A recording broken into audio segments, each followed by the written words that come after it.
Good morning students.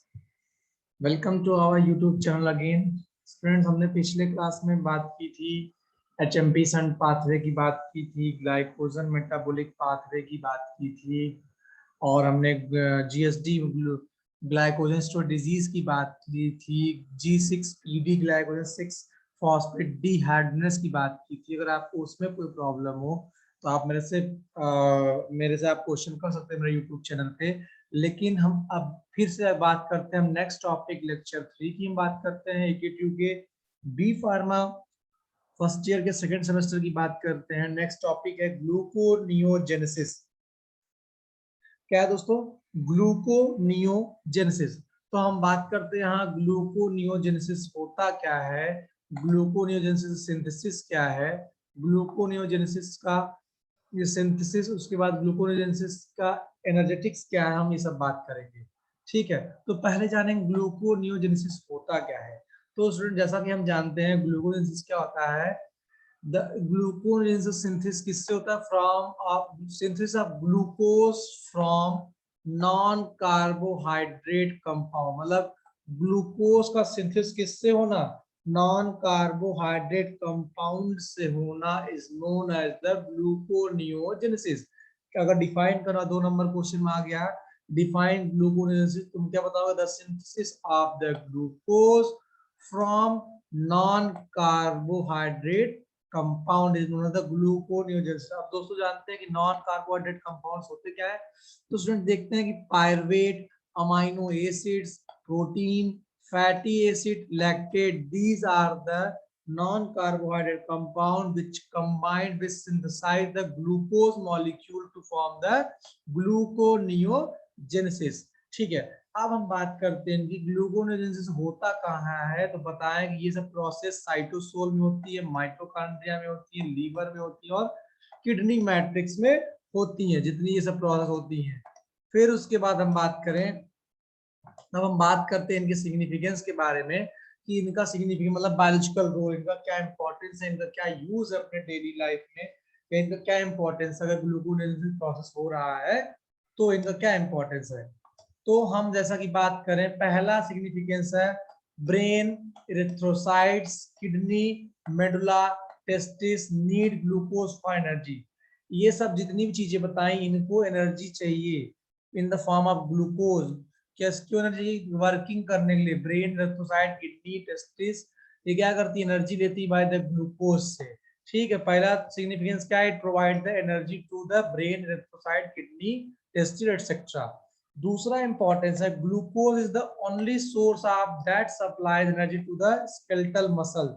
और क्या दूसरा इंपॉर्टेंस है? ग्लूकोज ही एक ऐसा मॉलिक्यूल्स है जो क्या करता है? स्केलेटल मसल्स को एनर्जी सप्लाई करता है। तीसरा इंपॉर्टेंस अपना है in fasting condition gluconeogenesis process to form glucose which fulfil the basic requirement of body. जब हम भूखे होते हैं तो उस समय क्या होता है? जो ग्लूकोनेसिस प्रोसेस होती है बॉडी में, वो क्या करती है? हमारी ग्लूकोज के रिक्वायरमेंट को फिल करती है और जो बेसिक रिक्वायरमेंट होती है बॉडी को, वो क्या करती है? वो प्रोवाइड करती है। चौथा इंपॉर्टेंट है इट एक्यूमुलेट द टिश्यू। ये क्या करता है? टिश्यू को एक्यूमुलेट करता है। टिश्यू को एक्यूमुलेट करने के बाद ये क्या करता है? Lactate glycerol clear from blood bye gluconeogenesis. ठीक है, चार इंपॉर्टेंस। अब हम बात करते हैं इनके साइकिल के बारे में कि जो ग्लूकोनियोजेनेसिस होता है वो कैसे होता है, ये जो इनका इंपॉर्टेंस है वो कैसे होता है। तो आगे बढ़ते हैं। तो यहाँ क्या करना है हमें? लैक्टेट मॉलिक्यूल से हमें क्या बन रहा है? यहाँ पायरुवेट बन रहा है। क्या बन रहा है? ये दूसरे क्लास का कंपाउंड है, दूसरे कंपाउंड मतलब यहाँ जो एंजाइम काम कर रहा है, कौन सा एंजाइम? लैक्टेट डिहाइड्रोजिनेज एंजाइम काम कर रहा है, that is the reversible NAD+ से NADPH पे कन्वर्ट हो रहा है। तो क्या बन रहा है? पायरुवेट बन रहा है। पायरुवेट से क्या बन रहा है? ऑक्सलो एसीटेट। क्या बन रहा है? पायरुवेट से ऑक्सलो एसीटेट बन रहा है। यहाँ क्या हो रहा है? एडेनोसिन ट्राइफॉस्फेट से एडेनोसिन डाइफॉस्फेट का फॉर्मेशन हो रहा है और CO2 मॉलिक्यूल यहाँ क्या हो रहा है? यहाँ क्या अगर CO2 मॉलिक्यूल क्या हो रहा है? यहाँ इंसर्ट हो रहा है। तभी ये ऑक्सलो ना, मतलब ऑक्साइड मॉलिक्यूल यहाँ क्या कर रहा है? इंसर्ट। हम क्या बोलते हैं इसको? ऑक्सलो एसीटेट बोल रहे हैं। फिर ऑक्सिडेट स्टेट से क्या बनता है, फॉस्फोफिनॉल पायरुवेट। क्या बन रहा है, फॉस्फोफिनॉल पायरुवेट बन रहा है। एंजाइम कौन सा काम कर रहा है, फॉस्फोफिनॉल कार्बोक्सी काइनेज एंजाइम काम कर रहा है।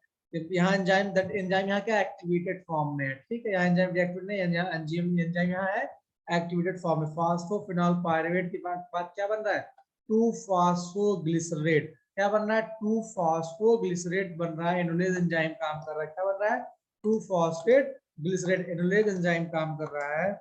उसके बाद 2-फॉस्फोग्लिसरेट के बाद क्या बन रहा है स्टूडेंट, 2-फॉस्फोग्लिसरेट के यहाँ बात बन रहा है 3-फॉस्फोग्लिसरेट। क्या बन रहा है यहाँ, 2-फॉस्फोग्लिसरेट के बाद बन रहा है 3-फॉस्फोग्लिसरेट बन रहा है, ठीक है।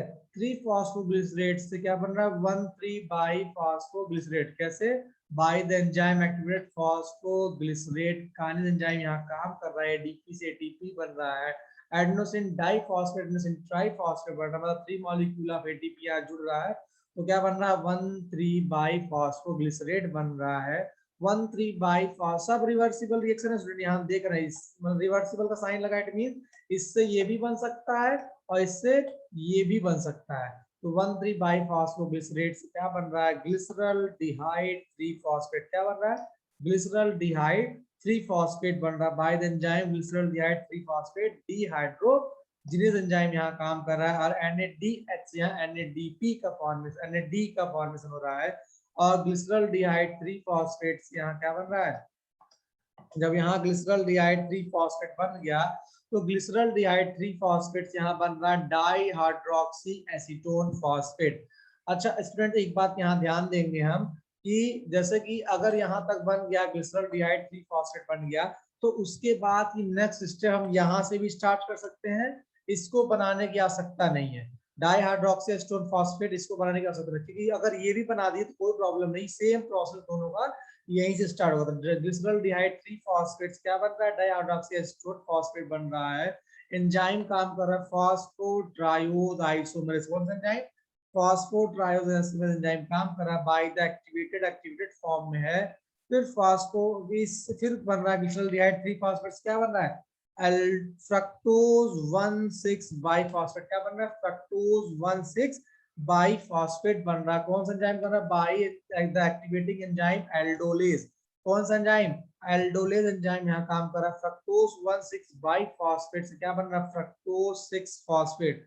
1 फॉस्फेट मॉलिक्यूल यहाँ से क्या हो गया, रिलीज हो गया। तब यहाँ क्या बना, फ्रक्टोज 6-फॉस्फेट। देखो यहाँ हमने दिखाया है 1 मॉलिक्यूल ऑफ फ्रक्टोज यहाँ क्या हो रहा है, रिलीज हो रहा है। तो यहाँ एंजाइम एक्टिवेट हो रहा है, फ्रक्टोज 1,6-फॉस्फेटेज एंजाइम काम कर रहा है। तो क्या बन रहा है, फ्रक्टोज 6-फॉस्फेट बन रहा है। जब फ्रक्टोज 6-फॉस्फेट बन गया, फ्रक्टोज 6-फॉस्फेट बनने के बाद क्या बन रहा है, ग्लूकोज 6-फॉस्फेट। क्या बन रहा है यहाँ, फ्रक्टोज 6-फॉस्फेट बनने के बाद यहाँ बन रहा है ग्लूकोज 6-फॉस्फेट। ग्लूकोज 6-फॉस्फेट बन रहा है, ग्लूकोज मॉलिक्यूल बन रहा है जो हमें ग्लूकोनेज पल्स में चाहिए था। कौन सा एंजाइम काम कर रहा है, ग्लूकोज 6-फॉस्फेट एंजाइम यहाँ काम कर रहा है।